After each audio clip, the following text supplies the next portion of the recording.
Dragon Age fans, we are feasting after a 10-year starvation period. We've got a release date, an upcoming gameplay trailer, and a new trailer as of today that isn't just Varric monologuing over pretty scenery. My gosh, be still my rapidly rising anxiety because a thing I like is going through some sort of change. We're of course talking about formerly Dragon Age Dreadwolf, now Dragon Age the Veilguard. Also, I now talk about gaming news that's 3 days late. It's a niche genre. Well, less niche now that we have the trailer shown at the Xbox showcase early this morning. Can you tell I wrote this script before that came out? More on that later. Read the name change first. According to an official BioWare blog post, the change in name was to better reflect the role our heroes play in the story, but also implying that the Dreadwolf, aka Solus, one of our companions in Inquisition, isn't our major BBG, or at least that he isn't alone. And BioWare's general manager, Gary McKay, stated as much in an interview with IGN, where he said Solus isn't the only god players need to be worried about. Is that too many quotations? Maybe. Ooh, Pantheon drama! Oh no, Elginard, stop fighting! This isn't you! I'm lying, it's exactly them. If the Pantheon are forming the giant dragon from the trailer, I swear to gods, calling it right now. But this also informs the role we play as the hero, Rook, according to this IRC press release. We and our companions are guarding the Veil, and I assume being very flirty and courageous and inexplicably good at social situations regardless of personal tact. We are the Veilguard, that same Veil that my Inquisitor spent so long strengthening with those orbs, right, Solus? Right? Uh-oh.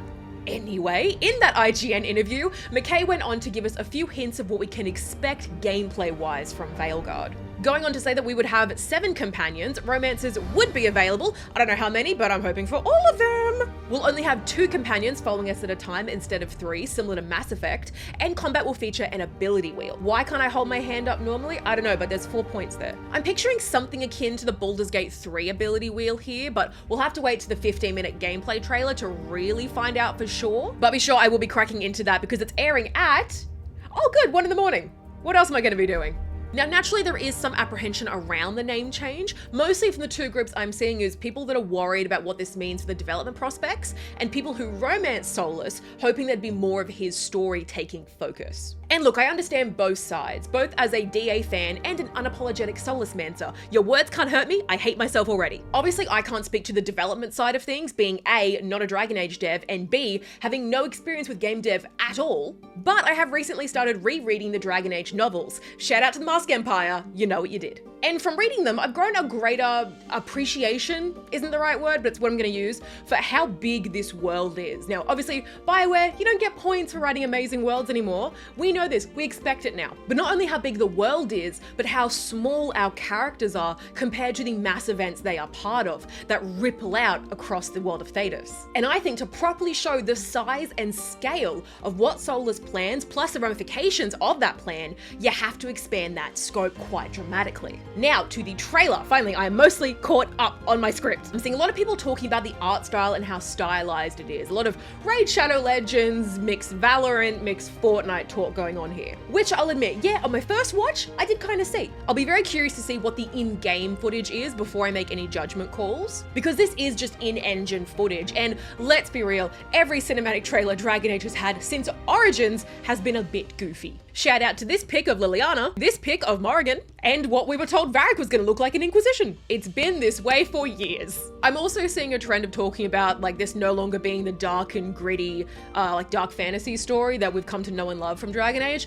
I disagree. Dragon Age has always had a mixture of comedy and darkness. And I don't think some quippy dialogue in a 15-second trailer is really enough to make such a heavy judgment on the whole product. All I'm saying is wait and see. Let's see what we get over the next couple of months. On to the characters though. You know I'm already trying to work out which one of these fine folk is secretly Solus in a wig. Yes, that actually happened, go look it up. The trailer also gave us the names of our new companions, which is great after only seeing them in concept art for the last 2 years. And they are, I didn't write them in the script, they're on my phone, I'm so sorry. Balara, Davarin, Emmerich, Harding, Lucanus or Lucianus, maybe? No pronunciation on that one.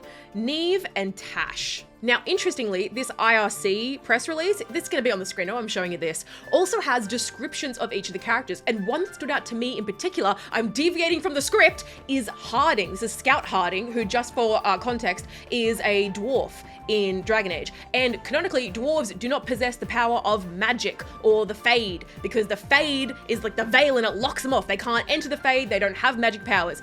Listen to what is in her description. A dwarven scout returns to the fray as a companion with her big heart, a positive outlook, and a ready bow, as well as unexpected magical powers. There's been a long-running theory that when the veil was, it's gonna be a tangent of lore, I'm so sorry. There's a theory that when Solus made the veil that keeps like the elven pantheon away from the rest of us, it separated out magic and basically let the rest of the species that aren't elves live. And there's a theory that dwarves would have once had access to magic, but Solus had locked that away. But now the veil is coming down, everyone gets a taste of the pie. Now, I'm not going to talk too much more about the characters themselves because we don't know about them yet. All I can say is they're all very cool and very attractive, and I'm very excited to potentially date and have my heart broken by all of them. But mostly, I want to know if I can smooch the bone person. I shouldn't end the sentence there. I want to smooch the creature that the necromancer has made. His name is Manfred. Now, of course, with a new cast of characters means there is some mourning for the ones we leave behind, but this has always been Dragon Age's MO. We shift perspectives, we take on a new hero of a new story, and adopt their group of fantastic fiends. You know, first it was the Warden, then it was Hawk, then it was the Inquisitor, and we've grown to love each of these heroes and their groups in their own special way. Will these past characters make an appearance? Look, I really, really hope so. Like, we've got Varric, we've got Harding, Solus will be there. I would love to see our Warden come back into the fray, never really being able to get out of the absolute shitstorm they found themselves in. And whether you sacrificed Hawk or not, I'm hoping there's a way we can bring them back as well, because I play Purple Hawk and I just know they're gonna have some things to say. At least it can't get worse. Today, anyway.